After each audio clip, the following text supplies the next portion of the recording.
If you're looking for something that will scare you, that will literally send chills down your spine, you've come to the right place. Because in today's video, we're gonna be talking about 4 real life, not fake, financial horror stories that have affected people and their family members years even after they've passed away. You're gonna learn by the end of this video 4 very important things not to do with your finances. Like seriously, do not do this.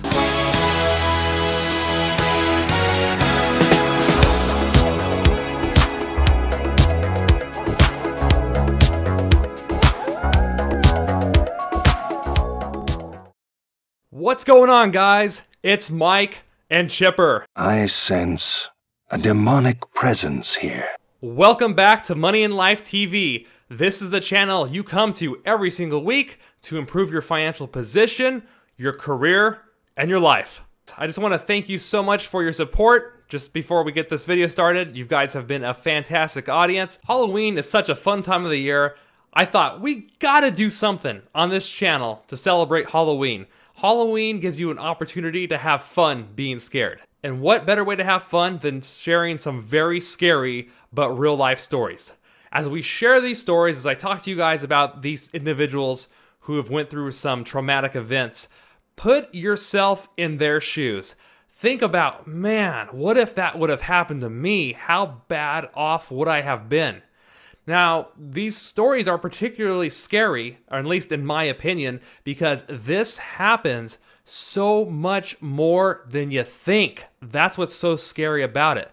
And so that's why I wanted to share these stories with you. We're going to dive into that right now so that you can make sure and be thinking about things you might not be thinking about that could affect not only you, your life, but also your family for the rest of their lives if you're not watching out for these certain things.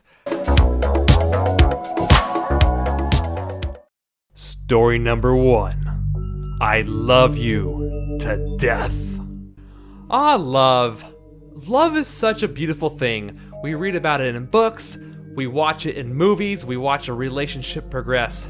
Love is patient, love is kind, but sometimes love is kind of blind. And honestly, love can make you kind of stupid at times. So as the story goes, a man and woman fall in love. Now this particular man, he's not married, but this girlfriend of his, he is just goo goo gaga over his lady. And so he falls in love with her, he dates her for years. But one day, he decides, man, I just want to take care of her, I love this woman, I just want to make sure she's well off. So what does he do? So he gets the bright idea to take out a life insurance policy. And not only does he take out a life insurance policy and make her the beneficiary, that would be one thing, but oh no, he does something far worse.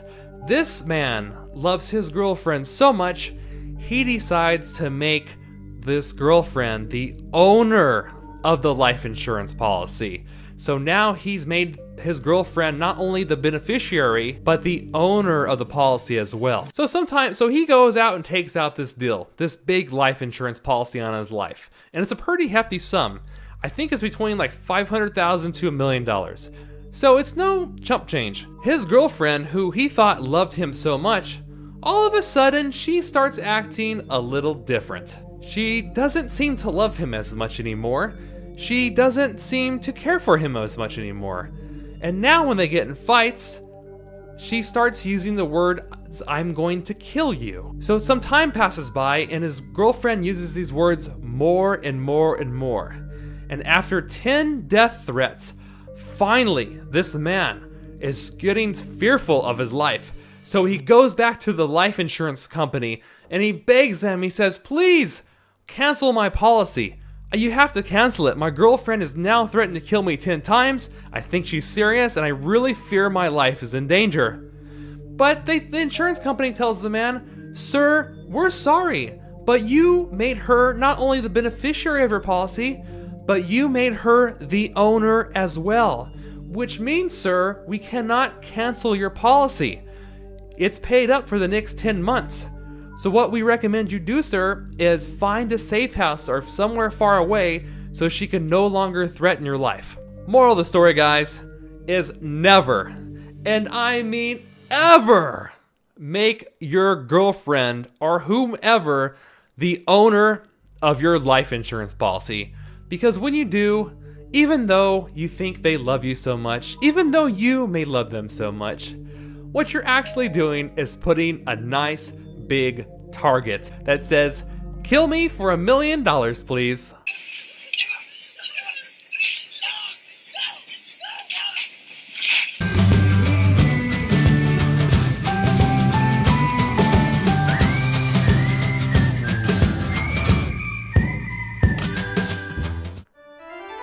Story number 2, The ExSpouse from Beyond the Grave. So the story starts off once again. A man and woman fall in love. We've heard this story before. In fact, we just heard this story. So this man marries his first wife, and he loves her, he adores her. And of course, he wants to be able to make sure she's taken care of if anything were to ever happen to him. So in this instance, he sets up a will and a trust. And time goes by. He's got his trust in place. He's not worried about that. He knows she'll be taken care of. Unfortunately, as the years progress, marriage is hard. And they fall out of love. And one day, he decides that they need a divorce. And so they do. They divorce. He gets out of that relationship. He cannot stand her anymore. And so he moves on with his life. Not long after that, he meets the love of his life. This woman was everything he had ever wanted, and now, after being done with that first marriage, he knew exactly what he was looking for. So he marries this new woman, and they fall in love, and they become happily married for the next 20 to 30 years. One day, this man suddenly dies of a heart attack. Although his wife, who truly loves him, is very sad and very heartbroken, she realizes that she should be okay because she knows that he set up a trust. What she didn't know is, unfortunately, the ex-spouse was still listed as the trust beneficiary. So after being married to this woman for 20 to 30 years, this man never bothered to re-look at his trust document to see who the beneficiaries were. So what ends up happening? His new wife fights his old wife for the money. Says, "No, this is my husband. I've been married to him for 20-something years. This is my money." But unfortunately, the court follows the trust document. Whatever is written on that trust document is what goes over 90% of the time. Unfortunately for this poor man and woman, all of this man's wealth ended up not going to his current wife, but his ex-wife. Ouch! Moral of the story, guys, if you have life insurance, brokerage accounts, retirement accounts, trust, wills, be looking at who you've listed as your beneficiary. Be looking at this often. Make sure it's truly the people you want to inherit the money on those documents, because you never know when you're going to pass away. The person he loved the most ended up not being taken care of, but he ended up taking care of his ex-wife. Hey, I got a financial horror story for you. Try raising 12 kids. I'm worked to the bone. Story number 3. The IRS thanks you for your service. This story, guys, is pretty recent. This happened just recently. At least it's coming out now. It's been released in the news of what this individual is going through. This individual joined the service and served for our country in the military. Now, as you guys might know, a lot of the people who serve in the military, the Air Force, the Navy, whichever it may be, many of them go to school, and like many others, they often acquire student loans to help pay for their school. So this individual goes through school, gets his degree, etc., etc. Unfortunately, in the process, he racks up over $200,000 in student loans. because of his years of service and some other things that happened, he gets traumatized and has brain injuries and becomes permanently disabled. Now, as sad as it is to become permanently disabled, there was one good thing. Once you become permanently disabled, you can usually get your student loans forgiven. So all $200-something thousand of this person's student loan debt was forgiven. That's the good news. The bad news is when this loan company, or whatever loan company it was that he had the student loan with, once they write off that debt, their next step is to issue a 1099-C, which is basically saying, well, we did write off this debt, so yeah, you no longer have to pay us.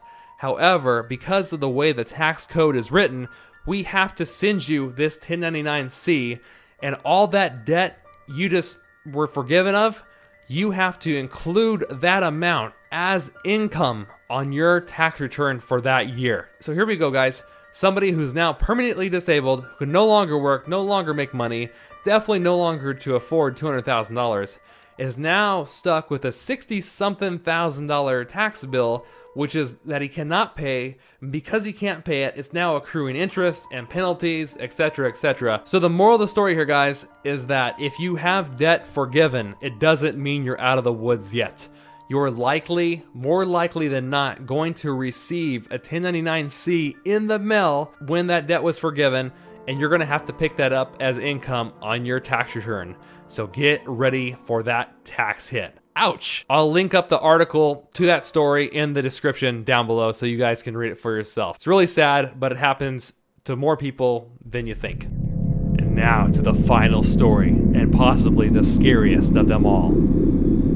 Thanks for your hard work. This story has been around for ages, and it's a story of children inheriting large sums of money and just blowing it. There is a statistic or two on inheritances that I wanted to share with you guys. The first statistic I wanted to share with you is pretty darn scary.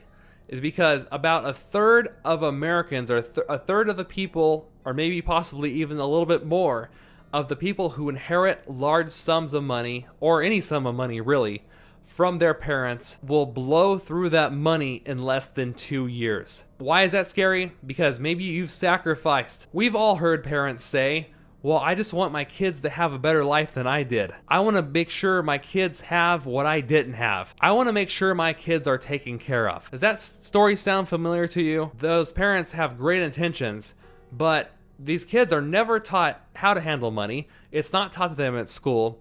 If there's anything that's being taught to them, is what I hear in the community and the outside world, at least in my opinion and from my experience, is that 1, money's not important, and 2, if you talk about money, you must be evil, which we know neither of those things are actually true, but that's the general perception. Oh my gosh, thanks Mom and Dad, thank you so much for all this money.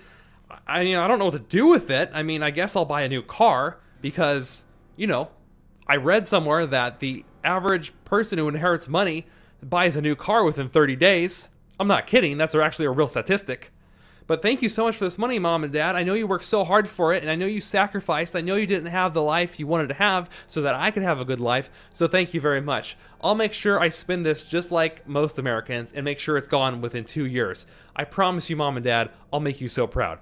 But the moral of this whole video, of all these scary stories, is most of this stuff could be avoided if people knew a little bit more about finances, investing, taxes. So guys, just promise me, learn from these people's experiences. Learn from what they've went through. We never know when we're gonna die. We don't know when we're gonna become disabled. So learn, pay attention to what's going on. If you have a life insurance policy, look right now who those beneficiaries are. Did you guys know that 8 out of 10 people who have life insurance policies don't know how the policy works and often don't know who the beneficiaries are that are listed? I mean, it's insane, right? That's completely insane that you would spend all that money but not know who the money's gonna go to in the end. I hope you guys have learned what not to do when it comes to trusts, life insurance, student loans and taxes, and and your inheritance. Don't be like these people I just shared these stories about, and don't be like the statistics of people who inherit money, and you will avoid these financial nightmares in your own life. Knowing these basic things, guys, will not only change your life for the better, but will help your family even long after you're gone. All right, guys, if you liked the video, smash that like button, share this information with a friend, and be sure to subscribe for our future weekly uploads. Thank you. I hope you guys have a wonderful Halloween. Stay safe, and I will see you guys in the next video. Happy Halloween, everybody. Love you guys. Peace.